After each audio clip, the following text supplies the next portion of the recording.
For DrydenWare.com, I'm Ben Dryden, and welcome back to the Brian Cole Story, episode 18. Brian, how are you? I'm great. Yeah, so actually, this is being aired on a Sunday, but we're recording this on Wednesday morning. Yesterday, thank you so very much for that, by the way. You came on for Positive Tuesday with Ben and Fitzy show that I do with Barron County Sheriff Chris Fitzgerald every week. We've done like 100 and some episodes, but he couldn't make it, so I asked if you would kind of come on a little different, because again, these are recorded. That's a live show. And also had Aaron Marco on, the Washburn County District Attorney, also a good, strong Christian man. That was awesome. Thank you so much for coming on, man. That was so much fun, because Fitzy was off, so you guys filling in was just great. Yeah, it was a great time. Yeah. And your revival stuff was going on this week? Yep, this is the last night of it. And Aaron actually showed up last night with his kids, and that was pretty awesome, doing the show with them and then seeing them at the church yesterday. So look at that. That's so cool. All right, so we left off, if I recall, this is about 10 years ago in real time, 10 years ago. And you're in Stanley, and you're about to make a move here, but is there anything that you wanted to kind of recap from last week's episode, which, by the way, anyone who wants to watch any of those, they're all on our YouTube channel, youtube.com/DrydenWare. Anything you want to recap here before we pick this up again? Not really, just kind of, I'm on the road a lot. I'm doing youth groups at the church on Sunday nights, and then have youth cell groups at our home on Wednesday nights, and having bands come in once a month at the youth center, and having concerts, and bringing the older kids to concerts in Chicago and other places, and getting in the mosh pits with them, and just having a good time with everybody, man. Things are going really well, and life always hits you here and there, but overwhelmingly, it was a great time there in my 4.5 years in Stanley as a youth pastor. So I'm sure we'll get to this, but why don't you just stay there? Everything's going great, I wanted to. I could have died doing that, man. That was, but that's, I think, the problem with a lot of us Christians is we get comfortable where we're at, and I don't think the Lord wants us comfortable. He wants us full of joy, and he wants us thriving and all that, but he doesn't want us comfortable. Why do you think that? Because there's no growth in that. There's no growth in it. That's why there's trials and tribulations and stuff. That's the only way. If we didn't have that, there would be no growth. There just wouldn't. There's a reason for it. Yeah. So during this time, I'm on the road a lot. I'm gone a lot. It was one of the agreements of when I got hired on that job that they had to understand that I was an evangelist first and foremost, and I was going to be gone a lot, and those things meant something to me. And so between that and jail and prison ministry, and at that point in time in there, I went from Bikers for Christ motorcycle ministry, and me and my guy Spider left out of there. Some things were going on that I didn't want to be connected to. Not saying anything about the motorcycle ministry itself, just the people there.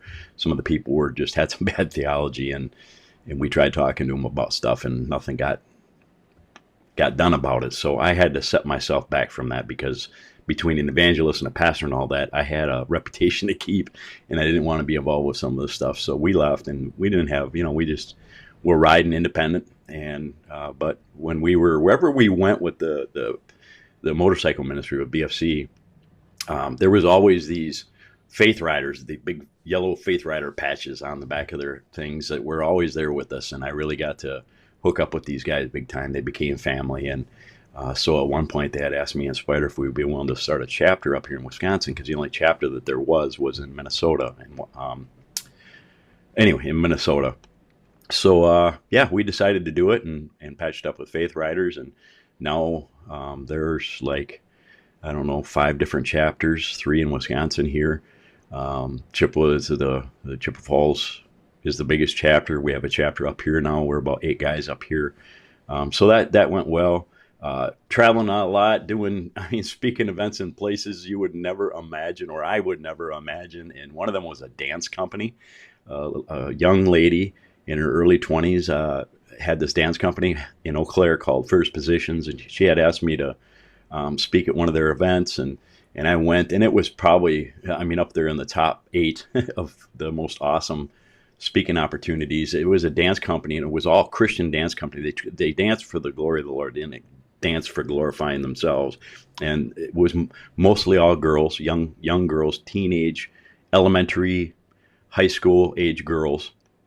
And I remember the first time I went and spoke for them was my birthday. And they had called me up on stage when they were all rehearsing and stuff. And they had the girls surround me and sing me happy birthday and do a dance for me. It was something I'll never forget.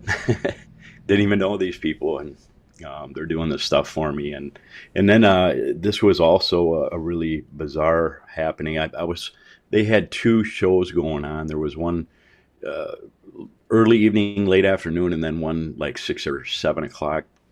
And during the after the first one, there's a little, an hour or two in there between the time they were going to start the next one. And that I had just gotten a call from my stepdad just before I was supposed to go on stage, and I didn't answer it.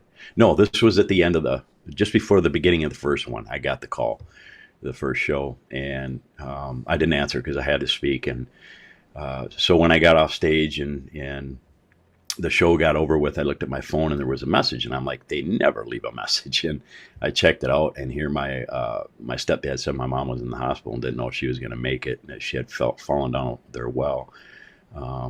So I told the lady from the dance company what was happening. I said, I got to go to the hospital. I was in Eau Claire, and the hospital was in Eau Claire, and she said, hey, no problem, and if you don't make it back, don't worry let us know if there's anything you need. And went and visited my mom, and she was in rough shape. It was a dry well that they had made into a canning thing, to hold their food in. And she fell and luckily hit everything on the way down. But yeah, sure, she was not in a good state, but she was going to live. And she had told me, you need to go back and do that second show. And so, needless to say, that second show was pretty powerful.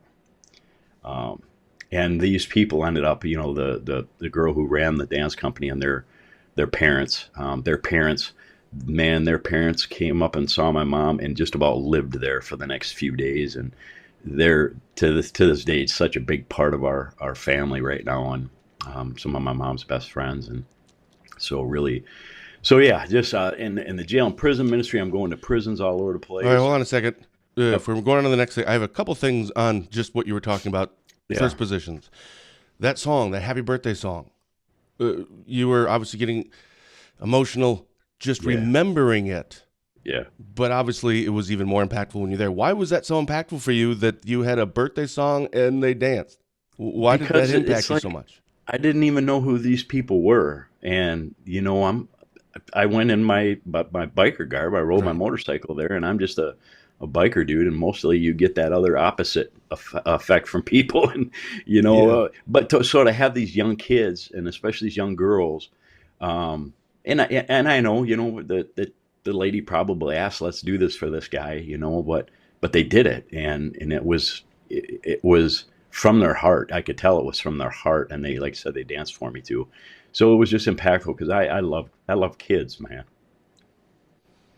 And it's kind of like when I talked about the VBS, just seeing these kids lit up for Christ and dancing for Jesus and loving on someone they didn't know that was a biker. And it looked like you. Yeah, because I'm sure I didn't even thought about that, or I've never thought about it until now. People who don't know you, now in this case, they probably knew about you and what you were there for, but that must be interesting, like when you walk into cafes, like even today. Or churches even. All right, yeah. So, and the second thing on that was your mom said, go back. Why do you think she said, I'm fine, go back? I mean, she would love to have had you there, I'm sure, and you were fine with, hey, listen, I already got this canceled. It's no big deal. I'm going to stay with you, Mom. And she said, no, I want you to go back. Why do you think she said that? Because she knows how important the ministry is to talk to people about Jesus and see people come to the Lord, man. She knows the impact of the ministry. And that's what's important to her. Just saying, that's something my mother would say to me, and you and I have talked about that before. Our mothers have a lot of things that come. Yeah, that's incredible. Yep. All right, so now go ahead. Sorry. All right. So I think the only other thing I want to bring up is so during this time too, in those 4.5 years, Marcia got pregnant again, and Okay. it almost right away. And it's like, let me say this, Dylan, my 7-year-old now, the firstborn, Dylan was colic and bad colic. What does that mean? And colic, yeah, well, the colic means they scream all the time. They're like in pain all the time or something. It's some kind of heartburn or something like that, and it makes them cry, scream, cry. And so he was always scream crying. And I tell you what, man, I got so much respect for the ladies out there that have colicky kids because I did not spend much time at home. I'm gonna be straight up. I didn't spend much time at home. I couldn't handle it, and I was so when I found out Marcia was pregnant again, I'm like, Lord, you must know what you're doing because I am not ready for this. I do not want another kid, man. And but our plans aren't his plans, man. His are so much higher. And so the day came, he got born, and just as emotional when that birth happened. And here's what's up, man. After like I don't know, a month, I'm like freaking out, and I'm asking my wife, I'm like, hey, what is wrong with Isaiah? Right. What do you mean? And I'm like, it's like he's dead. I mean, he's quiet and he Right. sleeps and all that. And she goes, well, he's just a normal baby. He doesn't have colic. And I'm like, Oh, wow. thank you, Jesus. Plus, Dylan didn't want nothing to do with me probably the first 1.5 2 years of his life. Oh. I have very few pictures of me holding him. And usually they're sleeping, and that's the only time I could hold him is when I caught him up when he was sleeping, because otherwise he'd cry and scream in my ear. It's like, no, here. And Isaiah was completely the opposite. Isaiah was daddy's boy as a baby. And so the Lord knew what he was doing. He's like, okay, I tested you. Here's another one. I'm going to bless you with this. And not that that Dylan wasn't a blessing, but Yeah. hey, I'm a keep your nerves in check here. Here's a nice, calm, little mellow baby. And so, yeah, it was what I needed, man. And Isaiah 7 now, and he's just such a blessing. But anyway, so here's how the transition happened. I got called up here. I got a phone call from a CMA, a Christian Motorcycle Association couple up here, and they wanted to know if I'd be willing to come to Ashland to speak at a couple places. And I'm like, sure. It ended up being, I think, I spoke at 7 or 10 different places in a week when I was up here. What do you mean places? Like churches or churches, yeah, community centers, Okay. Bad River Reservation. And when you speak, is this meth stuff? Is this God stuff? Mostly, is it both stuff? It's different. With the reservation, the Bad River Reservation, it was about the drugs and stuff, and the churches, it was just testimony and stuff. I spoke at a youth thing up here called Respawn Gaming Ministry. Spoke to the kids there. We ended up baptizing a kid in the bathtub that night. So they're just different places, and the testimony it changes depending on where you're at and what people you're speaking to and what you're speaking about. But, Okay. So came up here, and I spoke in all those places. In the first place I think I started out here. I did a little thing at the Oaks Church here, and at the time, their sanctuary was out in what we call our entrance, just this little entrance. They had about 10 or 15 people coming to the church here, but that night we were poured out through the doors. The big part where we have our sanctuary used to be all clothing and shoes, and that was like their ministry. They'd be open on Tuesday and Friday. People come in and get free clothes and stuff. So we had an outpouring of people in here, and then the guy who had planted the church, Chad, he's the one that ran Respawn Gaming Ministry, and I spoke there too, and that's when we baptized that kid in the bathtub. So spoke at a bunch of places. Now, fast forward, I think it was about 2.5 years later, I get a phone call from Chad, and he's like, I don't know if you remember me, the Oaks Church, blah, blah, blah. I was wondering if you'd be willing to come up and speak again. And I'm like, most certainly. And after we hung up, my phone started dinging, and I'm looking at my phone, and it's messages from him. And he's, I run a business on top of the church, and I was hoping that at some point, and they had the church going for about 4 years here or so. It started in 2011. Yeah, about 4 or 5 years or so. And he's like, I have a business, and I was kind of hoping the Lord would, kind of swing me away from the business a little bit and be more more at the church, but it's been the other way, and business has just boomed, and I can't hardly ever be at the church, and that it's not healthy for the church. And I was wondering if you'd be willing to pastor the church. No, that was it. I'm sorry. He called you already, and you said, yeah, no problem. And now but doesn't bring this part up, but does it in messaging. Yes. Yes. All right. It's weird, yeah. That's where he's comfortable talking about it. No problem. Yeah, right. So don't know how, we're going to pay you or anything like that, but just putting it out there if you'd be in prayer about it. And now let me tell you, up to that point was, 6 years on the road or whatever up to that point. And I had a few requests of people asking me to be a pastor in a church or run a youth facility somewhere or whatever. And it's always, I didn't have to think about it. It's like, no, no. Love where you are, right? Love where I am, but I certainly didn't want to be a pastor. Again, I keep saying that. I've always said that. I just don't want to be a pastor for many reasons. But so this is the first time I remember having a request like that and not saying no right away. I texted him back and said, I will pray and talk to my wife. Now, here's again the second big time in my life where this discernment stuff came in. Remember, the first one was getting between the two jobs and stuff, discerning where the Lord wanted me there. So here's the next big one. So I didn't say no right away, and that was something I had to look at. And I talked to my wife because here's the thing. Well, in my mind, a lot of things got to happen, right?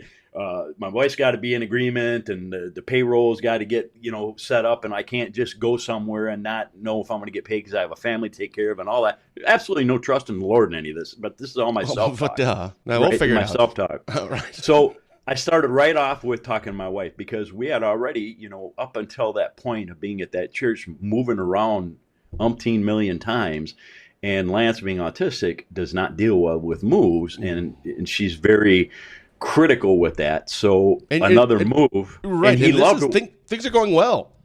Things are going very well. Yep. You finally guys have normalcy. A little bit, yeah, for whatever you want to call normalcy in this world. But anyway, right. So I did not think my wife would agree with that. It's just another move. Lance is comfortable where he's at. The school ain't too bad. All that kind of stuff. So she said, I tell you what, I'll let you know tomorrow. And when we woke up the next morning, she said, I just want to tell you that whatever you decide, I'm in agreement with. First of all, I hate it when my wife says right? that. Man, drives me freaking crazy. Don't tell me that. Just tell me yes or no. That things don't work out. Guess what I'm going to hear? Well, you made the decision. No, anyway. That is absolutely true. Oh, I can't stand that. Well, wherever you want. What do you want to eat, honey? Wherever you want. No. You pick one. Oh, man. Yeah. Okay. So she said that, and I'm like, wow, that was unexpected. So then it's like all these other things, this had to line up, and that had to line up, and that had to line up. And I'm like, finally realizing what I'm doing. And I'm like, this is not trust in God's sovereignty. I need to just let go, pray about this. And the one thing that really hit me was, Brian, why did you not say no right away? I had to look at that. I actually have that written down.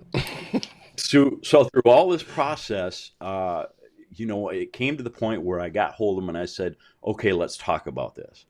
And so I came up one day, and he had another guy named Rich Larson he said, I got another guy who's going to be there meeting us. And he was the CEO of Crossroads Outreach in Ashland. And we were supposed to meet at a restaurant. One of the things I've learned about Chad is he is never on time, about 15 minutes late every time, no matter what. So I come here, and Chad's not there, and there's this guy, Rich, though. And Rich and I sit down, we start talking, and he starts asking me some questions and stuff. And pretty soon Chad shows up, and we start talking. And it's like, okay, so this church is a plant from Salem Church in Ashland, Wisconsin. So they were going to talk to the leadership in Salem about payroll and wanted to know how much I wanted. And I said, I don't expect any more than what I'm making as a youth pastor right now, which was far, far, far, far, far, far, far less than what a pastor makes, or even most other youth pastors in a church. I didn't ask for any more money than what I was getting because I was able to live off what we were making, and all the bills were paid, plus going out on the speaking events, even though I've never charged a dime in all the years that I have done this. the Lord blesses us, free will offerings, whatever. So with that as a supplementary income, we have always been comfortable and had no need for that. So I said, here's the amount. And I'll tell you right up front, it was 40,000 a year. That's all I get. That's all I get now. Nothing's changed in 10 years. I got a little raise a year ago or something, but it wasn't very much. So that's how much I'm gonna make. We can live off that, and my wife is a stay-at-home mom, and even though she has no income other than disability, and everybody knows that ain't hardly nothing. No, that's not We're still able to survive, and I just don't have any other need. If I'm living and able to make it off what I'm making, there's no reason for me to ask for more. I'm just in that mindset. I don't need more. Comes to a point where it's getting really tough to pay my bills and stuff. Then I'm going to say, hey, can we talk about this? But so I said that, and he said, okay, we'll have a talk with the elders and we'll get back with you. So a little while later, he gets back to me and says, that guy you met, Rich, he also wants you to maybe work for him part-time at Crossroads as the director of addictions transformation. So he's willing, Salem is willing to pay a majority of your payroll, and Rich has agreed to pay the rest of it to equal that amount that you requested. And so the elders want to talk to you. So I had 2 meetings with the elders, a few of the elders anyway. The whole elder board wasn't there. But I had 2 meetings over a couple, 3 weeks with the elders up here. I came up and talked with them and had a pretty good talk. And the thing that amazed me was, number one, they never asked me, are you an ordained priest or preacher or anything like that? And number two, they never asked me anything about my theology. What do you believe in this and what do you believe in that? That really freaked me out. It's like, what church hires somebody to pastor a church on someone's word and not even asking the individual coming in what your beliefs are? So there was none of that. Bizarre. It is bizarre. I think a couple episodes I brought that up. I think it was from Groucho Marx, I think is the one who first coined it, said I would never want to be a part of a club that would have me for a member. Right. So you're probably thinking like, well, I don't know if I want to lead a church that doesn't even ask me about these things. What kind of church is this? Yeah. Well, maybe, maybe it had to be. Maybe Chad told them that I was ordained through or licensed through E-Free. Likely. And they were Converge and E-Free are about the same. A lot of their staff goes back and forth between them, but I don't know. But I was never asked. So it came to the point where they made the agreement, and I said, "Okay, Lord, here we go." A pastor, something all these years I said I would never do, and here I am. I am to this day. I still freak out about that decision being made and how that had to be God, because there were so many things in my own flesh I would have never took this on. There were too many questions, and the biggest one in my mind, which should not be a worry for us at all, let alone anything else, was, well, what if things don't work out? What if they don't like me and they decide not to pay me anymore and all that? And how am I going to support my family? Because listen, I'm still, even today, 13 years out, I'm still a criminal. I'm still an ex-convict. I still am on probation. I still got a record. I still have felony drug charges where I can't even get almost nowhere can I get a place to live. Most apartment complexes won't even give you an application if you have a felony drug charge.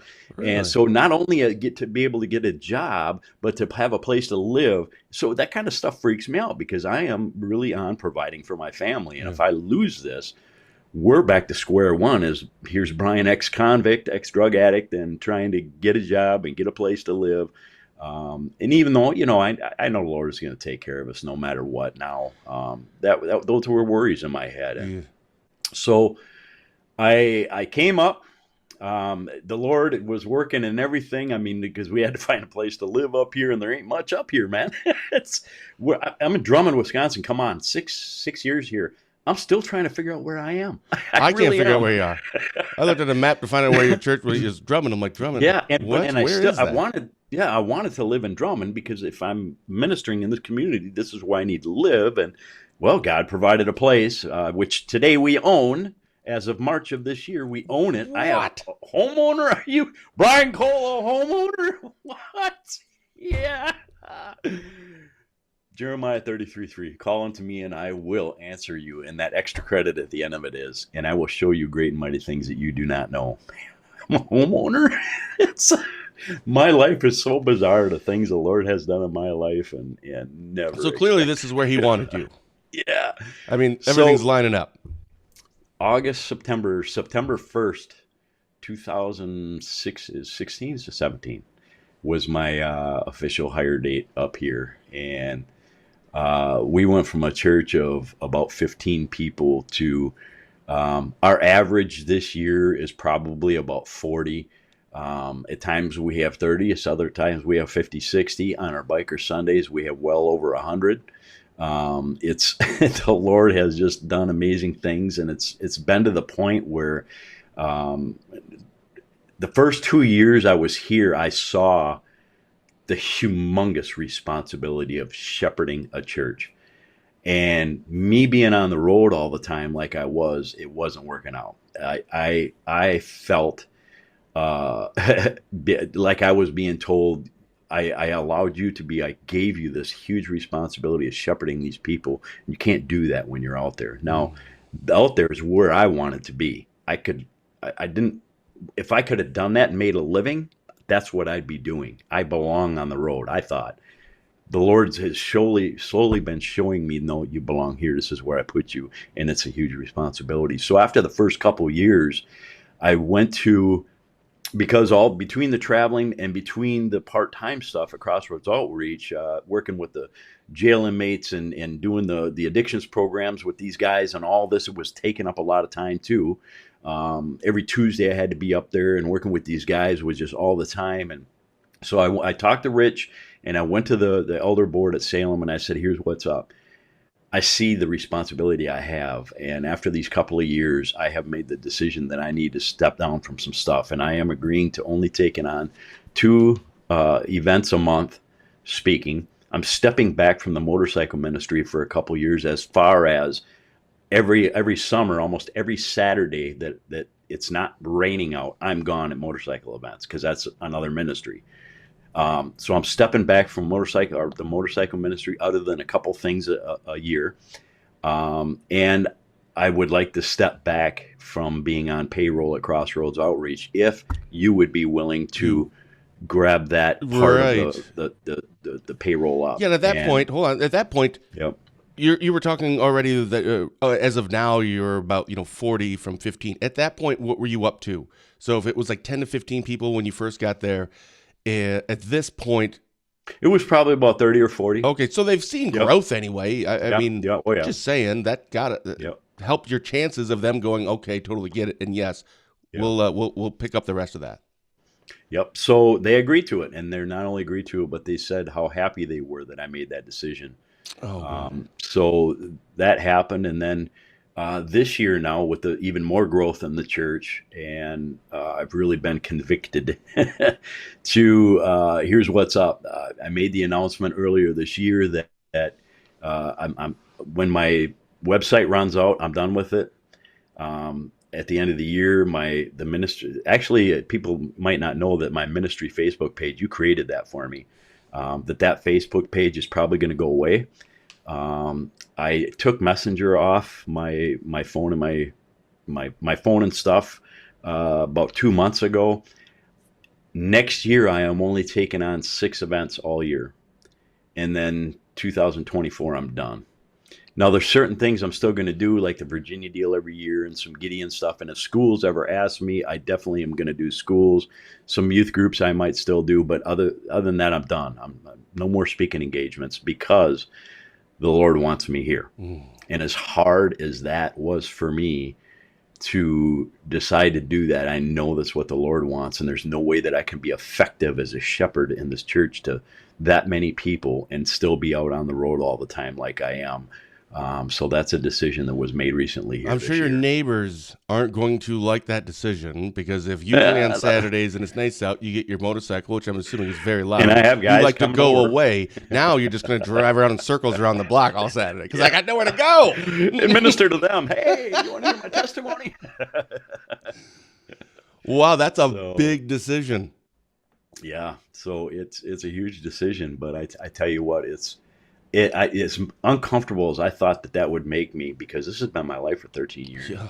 I am really comfortable with it, and I know that I made the right decision because I'm so at ease about it, and I'm not freaking out about it and all that. Obviously, I mean, just it was a I ain't had many. I'm trying to keep my schedule really clean right now. I got one more thing next month in Eau Claire. I'm speaking at a church in Eau Claire, and then I'm done till April. And I've already had a couple requests to speak between now and April, and I turned them down. It's like I want to keep my calendar clean right now through April as much as I can, just to get used to this not being on the road and traveling and all that. So yeah, so huge decision. So could you quickly? I kind of want to go back to you said Biker Sunday. For the people who don't know, and I can't remember if we've talked about that or not. Yeah, no, we haven't. What is Biker Sunday? Because I think again, Aaron Marco was on. You and Aaron Marco yesterday on our, or earlier this week since it's on Sunday. So on Tuesday, our Positive Tuesday show. I know he has a motorcycle and he's gone up there, and it's a big deal. And you even said on those days you get like 100 people, no problem. Yeah. What is this, and how often is it, and can anybody go, or do you have to have a bike? Just tell us what this is. Right. No, well, one of the things between myself and a few other people before we had Biker Sundays, we have a few people in the church who ride motorcycle, and it's like, you know what? Let's try this. I just got this in my head. Let's try this, and I'm pretty sure it was from the Lord because we prayed about it. Let's get a thing going called Biker Sunday, because not only do we have a few riders in our church, but there's riders around here. A lot of our friends are riders, so let's give this a shot as a ministry, because the Lord has blessed our church with people who happen to ride motorcycles. So we did, and it was the first year after I was here is when we first started it. So we set a schedule, and it was once a month throughout the riding season. We originally started in April. We don't do that anymore because there's still like 5,000 feet of snow out here. So we start in May now, but we used to end in September, but now we end in October and we do a color run. So it's once a month. Try to make it on the same Sundays each month so people recognize it. We're trying to get it so it's on the first Sunday of the month. So people remember it. Sure. And then, so I don't remember if we did it the first year or was the second year, but in September or August, it's like, the best month usually. It's like there's so many hot rods up here, and they have car shows all over the place, but there's no motorcycle shows, contests, other than as far down as Rice Lake at the Harley dealership.